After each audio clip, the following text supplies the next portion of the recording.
धाकड़ खबर के news room से मैं आपके साथ हूं अकरम रईस खान।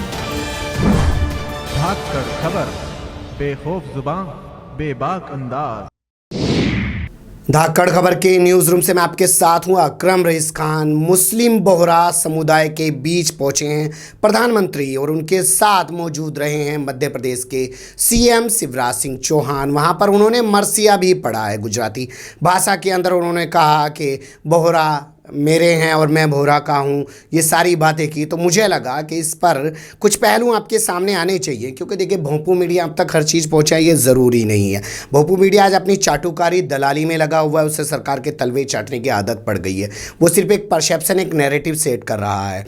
वो अब क्यों नहीं बोल रहा है कि मुसलमानों के बीच क्यों जा रहे हैं मोदी, ये एक सवाल बनता है। और ख़ासकर बोहरा मुसलमानों के बीच ही क्यों पहुँचे हैं। हालांकि ये कोई पहला मामला नहीं है कि मोदी मुसलमानों के बीच पहुँचे। इससे पहले वो शियाओं के बीच भी जा चुके हैं और सूफीज़्म की बात कहकर वो बरेलवियों के बीच भी जा चुके हैं। यानी कि उन्होंने मुसलमानों में भी एक ख़ास तबके चुन रखे हैं, उनके बीच वो जाते हैं। लेकिन आज हम सिर्फ बात करेंगे इस खबर में कि मुस्लिम बोहरा के बीच क्यों गए। यहाँ एक शेर मुझे याद आ रहा है, आपने वो कव्वाली सुनी होगी कि पैसा बोलता है मुल्ला पंडित सब मेरे यार, ये पैसा बोलता है। अगर आपने नहीं सुनी है तो ग़ुलाम फरीद की साबरी ब्रदर्स की ये कव्वाली है, आप लोग गूगल कर सके, यूट्यूब करके सुन सकते हैं। लेकिन एक शेर जो मैं कहना चाहता था वो ये है बोहरा समाज के लिए, और उससे 20 लाख की आबादी वाले बोहरा समाज के शेर से 20 करोड़ का होने का दम भरने वाले मुसलमानों को, भारतीय मुसलमानों को सबक लेना चाहिए। वो शेर ये है कि गैर परों पर उड़ सकते हैं हद से हद दीवारों तक,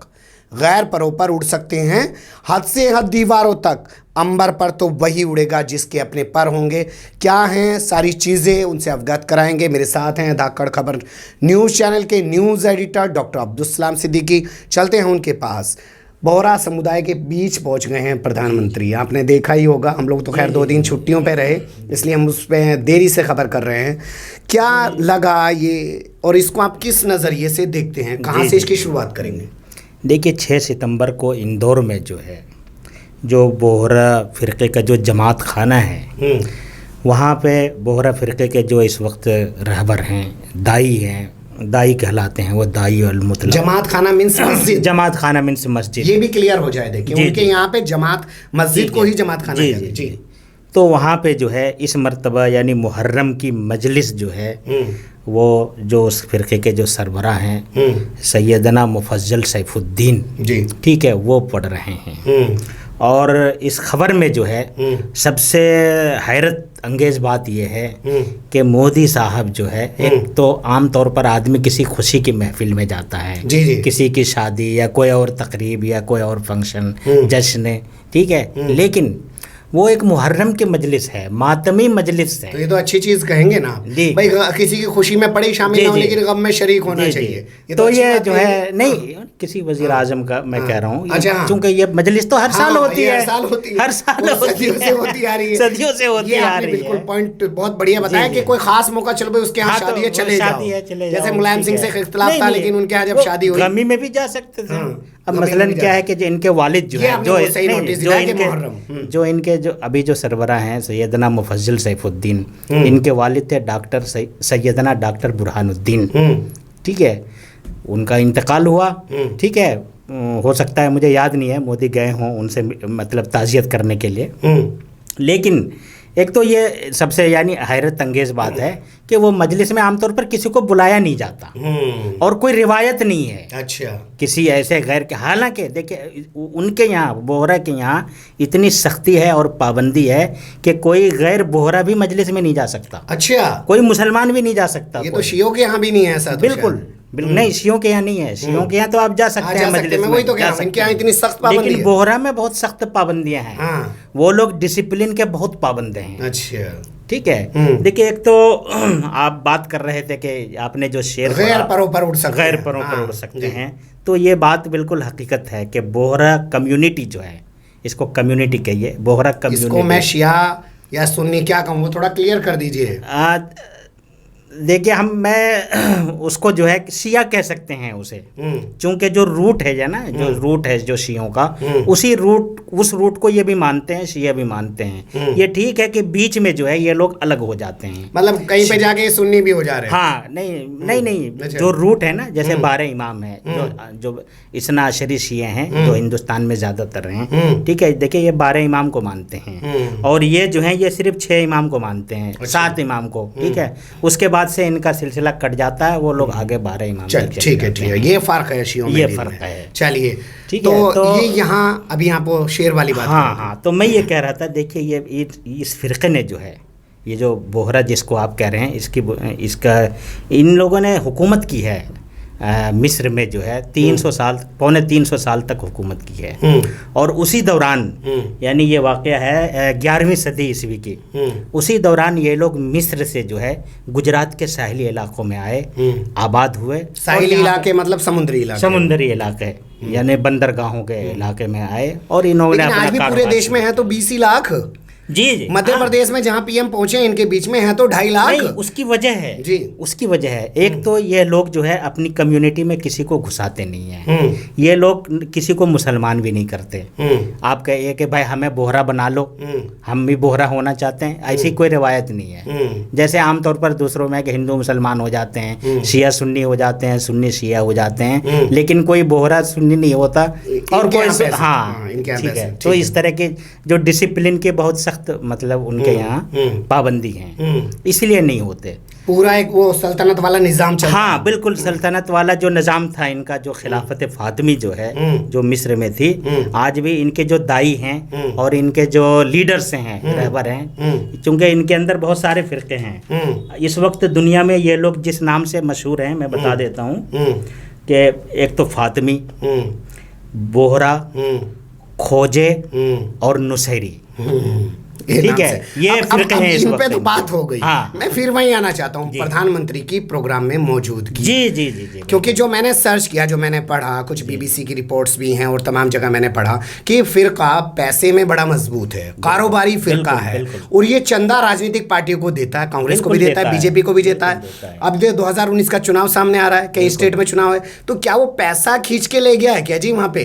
देखिए जिस तरह की खबरें आ रही हैं, तो उससे अंदाज़ा यही लग रहा है कि ये भी एक वजह है, बड़ी वजह है ये। एक बड़ी वजह ये है कि देखिए, एक ये है कि हमने खबरों में ये भी पता चला है कि जो बोहरा फ़िरक़े के जो सरबराह हैं, वो मोदी हुकूमत के कुछ उससे जो है वो नाराज़ चल रहे थे। तो हाँ, नाराज़ थे मतलब। तो हो सकता है कि अगर अब इलेक्शन भी करीब है और बोहरा फ़िरक़े जो है, नहीं, मध्य प्रदेश में मैं बता दूं, मध्य प्रदेश के कुछ शहरों में पावरफुल हैं वो, बहुत कारोबारी हैं, इसलिए। उसके अलावा गुजरात में और मध्य वो बॉम्बे में, ठीक है। तो और जो असली चीज है वो बताया आपने, पार्टी का चंदा जो नहीं, कारोबारी आदमी जो होता है वो प्रभाव तो रखता ही है। मान लो फैक्ट्री चला रहा है, 50 मजदूर काम कर रहे हैं, अगर मजदूरों को बोले फला पार्टी को वोट दो, अगर दुकान चला रहा है 10 आदमी 4 आदमी काम कर रहे हैं तो बोलेगा, तो उसका फर्क तो पड़ता ही है। ये तो हम मानेंगे इतना तो। अब मेरा जो दूसरा सवाल है वो ये है, महज 2.5 लाख की आबादी है वहाँ पे मध्य प्रदेश में, और पूरे देश में 20 लाख की आबादी, पूरे मध्य प्रदेश में 2-3 जिलों में है ये 2.5 लाख की आबादी है, और 20 लाख की आबादी है पूरे मुल्क के अंदर, और ये पैसा देते हैं मोटा। वो जो नाराजगी की वजह बता रहे हैं लोग, वो बता रहे हैं कि सुप्रीम कोर्ट में जो मामला पहुंचा कि बच्चियों की जो खतना की जाती है, लड़कियों की जो खतना की जाती है, वो सिर्फ बोहरा समुदाय में की जाती है, मुस्लिमों में। तो वहां जो पहुंचे हैं, बताया जा रहा था कि वो केस वहां पहुंचने की वजह से नाराजगी बड़ी है। हो सकता है फंडिंग ना मिले 2019 में, जिस तरीके से फंडिंग वो करते हैं, तो उसको दूर करने के लिए पहुंचे क्या? बिल्कुल इसी तरह के जो है कयास लगाए जा रहे हैं, जो खबरें आ रही हैं, क्योंकि उसमें ये भी एक वजह है। क्या मुसलमानों को लेकर भी मैं समझ सकता हूँ कुछ कि हाँ भाई गए मुसलमानों के अंदर ये दूर करने की कोशिश की कि देखो भाई हम किसी से परहेज नहीं रखते हैं, सबका साथ सबका विकास। वैसे हमारे एक वकील साहब हैं, उनका एक डायलॉग है कि चमचों का साथ और खुद का विकास, सही डायलॉग यही फिट होता है। तो क्या लगता है मुसलमानों को दिखाने के लिए गए हैं? नहीं, मुसलमानों को दिखाने नहीं, मुसलमानों को इनको दिखाना चाहिए था ना, जो 20 करोड़ हैं, हाँ, जो वोट भी दे सकते हैं, जो जिता भी सकते हैं, इनके बीच तो जाना ही नहीं, इनके बीच जाना चाहिए। सही बात तो यह है कि यहाँ जाते वो तो मुसलमानों में भी और- उन्होंने कुछ ग्रुप सेलेक्ट कर लिए हैं क्या, जैसे शिया हैं, जैसे कहा बरेलवियों में जाके कि सूफीज्म अच्छा है, हाँ। यानी कि बरेलवी अच्छे हैं, देवबंदी बुरे हैं। असल में क्या है ना, इनका ये थ्योरी ये है हाँ, फूट डालो कि- राज करो। हाँ, नहीं, फूट डालो राज करो नहीं, हाँ, जो आरएसएस की थ्योरी है वो मैं हाँ। बताना चाह रहा हूँ। हाँ। वो ये है कि आप यहाँ रहिए, खाइए, कमाइए, इबादत भी कीजिए, मस्जिद भी बनाइए, मदरसा भी कीजिए, लेकिन आप सियासत मत कीजिए। मतलब दलित बन जाइए ना। दलित बन 5000 जाइए। साल से डंडा बजा रखा है बिल्कुल, बिल्कुल, और वो उन्हें गुलाम बना रखा है, जहनी गुलाम कर दिया है उनको। भाई पेट तो वो ठीक कूड़ी है। पे जो फिरता है वो भी भर बिल्कुल, लेता है ना जी। तो मतलब पेट भर लीजिए, बस इतना रहिए, इससे आगे आप कुछ नहीं अब करें। देखिए, आप बोहरे लेकिन की बात आप दूसरी तरफ चले गए। मैं जान रहा हूँ बोहरे में क्यों गए, बोहरा जी समुदाय जी, में क्यों देखिए बोहरा समाज में क्यों गए, मैं वही बताना चाह रहा था। गए? देखिए और ये उनकी अगर थोड़ी कम्युनिटी आप जो है, हैसियत बताते ना हमारे दर्शकों को, बिल्कुल कि उनकी बताता हूँ। ताकत कितनी है जी, पैसे जी, वाली, जी, देखिए, वो थोड़ा ज्यादा अच्छा। बिल्कुल देखिए कि ये कम्युनिटी जो है बुनियादी तौर पर पढ़ा लिखा कम्युनिटी है ठीक है, और कारोबारी भी है। ठीक है, और कारोबारी मतलब छोटी मोटी सतह पर नहीं, बड़े कारोबारी हैं। जी जी, आप चेन्नई में, कोलकाता में, अहमदाबाद में, सूरत में, गांधीनगर में, फिर बॉम्बे में, उसके अलावा मध्य प्रदेश के बुरहानपुर में, इंदौर में, ठीक है, भोपाल में। तो ये बड़े मतलब, और फिर यह है कि ये एक आलमी कम्युनिटी भी है, भले इनकी आबादी कम है लेकिन इनकी जो क्या कहते हैं, इनकी इंटरनेशनल हाँ, अप्रोच है। इंटरनेशनल अप्रोच है हाँ, इनका, ठीक है। इनकी तहजीब, इनका तमद्दुन, इनकी मईशत, ठीक है, मतलब इनकी इकोनॉमी। इकोनॉमी, ठीक है। ठीक है। और फिर यह है कि इनका विल पावर जो है वो इतना मजबूत है कि वो अट्रैक्ट करता है, नहीं, अट्रैक्शन क्या सिर्फ पैसा वहां खींच के ले गया साहब? मैं वही जानना चाह रहा हूँ, क्योंकि बिल्कुल। जैसा अलीगढ़ मुस्लिम यूनिवर्सिटी के देखिए- वाइस चांसलर लंबे समय तक रहे हैं, इंडियन इस्लामिक कल्चरल सेंटर में बाकायदा इनके नाम से। अब देखिए, आप पैसों की बात आ गई तो मैं बता दूं कि देखिए ये फंडिंग तो करते ही हैं, सबको करते हैं। पहले कांग्रेस को करते थे, नहीं, बीजेपी वो कांग्रेस को अब भी करते हैं, अब भी करते हैं, हाँ। ठीक है। और देखिए इसी दौरान एक खबर ये भी आई कि जब मोदी गए वहाँ पे तो उसके दूसरे दिन खबर आई कि राहुल गांधी को भी मनाया जा रहा है वहाँ जाने के लिए। अच्छा अच्छा अच्छा, चलिए अब एक चीज बताते नहीं, हैं। मतलब वो इसलिए ताकि चंदे पे फर्क ना पड़े। अब लास्ट में एक चीज छोटी सी मैं समझ आता हूँ कि खास तरीके के लोगों को, भाई एक समुदाय है मुसलमानों का, मुसलमान तो है ही ना, बिल्कुल। मुसलमानों का एक खास समुदाय है, पैसे से मजबूत है, बिजनेस से मजबूत है, उसे खास तवज्जो दीजिए। जो दबे कुचले हैं, पिछड़े हैं, गुजरे हैं ऐसे ही, ठीक है, जो घूम रहे हुए अपना कोई रेडी लगा रहा है पटेल, उन्हें अहमियत देने की जरूरत नहीं है। क्या उस सोच को भी दर्शाता है ये? बिल्कुल, ये वो सोच को भी दर्शाता है और उन्होंने अपनी तकरीरों में कहा भी इन सब चीज़ों को, ठीक है, कि हमें ये पसंद हैं। वो उन्हें क्यों पसंद है? वो इसलिए पसंद हैं कि वो संपन्न हैं, पढ़े लिखे हैं, इनका अपना पूरा ट्रस्ट ठीक है, बना हुआ है, इनके हाँ। अपने स्कूल, ये हॉस्पिटल, लोग सब जो कुछ। है किसी के पॉलिटिक्स में इंटरफेयर नहीं करते हैं। अच्छा, बस पैसा ठीक है, दे देते हैं। पैसा दे देते हैं, हाँ, अपनी सिक्योरिटी हासिल वो कर लेते हैं। चलिए, बहुत शुक्रिया। टाइम बहुत लंबा हो जाता है, बात हमारे दर्शकों के लिए वक्त की कमी है, बता देता हूँ। लेकिन एक चीज़ जो मैंने अपने शेर में पहले कही, मैं फिर वही कहूँगा कि गैर परों पर उड़ सकते हैं, हद से हद दीवारों तक अंबर पर तो वही उड़ेगा जिसके अपने पर होंगे। तो उनके अपने पर हैं और उन्होंने मजबूत कर दिया, मजबूर कर दिया। वो इतने मजबूत हैं और उन्होंने मजबूर कर दिया कि उनके यहाँ चल के गए हैं साहब। नहीं तो साहब के दरवाजे पे लोग ठकठकाते रहते हैं कि हमें मिलने के लिए वक्त दे दिया जाए। केरल के तमाम सांसद मांग कर रहे थे कि जिस तरीके से वहाँ पे बाढ़ आ गई है, हमें मिलने का वक्त दे दिया जाए। लेकिन क्यों? क्योंकि वहाँ पे किसी खास पार्टी के वो सांसद हैं और किसी खास पार्टी की वहाँ सरकार है, इसलिए उनको वक्त नहीं दिया गया और इसीलिए दूरी रखी जाती है, क्योंकि वो भूखे नंगे मुसलमान क्या दे पाएंगे जो ये दे पाएंगे। ऐसी ही बहुत सारी और पहलू हैं, आपको रूबरू कराना था, वक्त की कमी है। फिलहाल यहीं पे अभी ख़त्म करते हैं। कैसी लगी खबर, कमेंट्स के रूप में आप लोग अपनी राय दे सकते हैं, खबर को लाइक कर सकते हैं, चैनल को सब्सक्राइब कर सकते हैं और ज़्यादा से ज़्यादा हमारी खबरों को शेयर कर सकते हैं। ऐसे ही फिर किसी सुलगते हुए या उलझते हुए मुद्दे लेकर हम आपके सामने होंगे हाजिर। फिलहाल अभी हमें दें इजाज़त।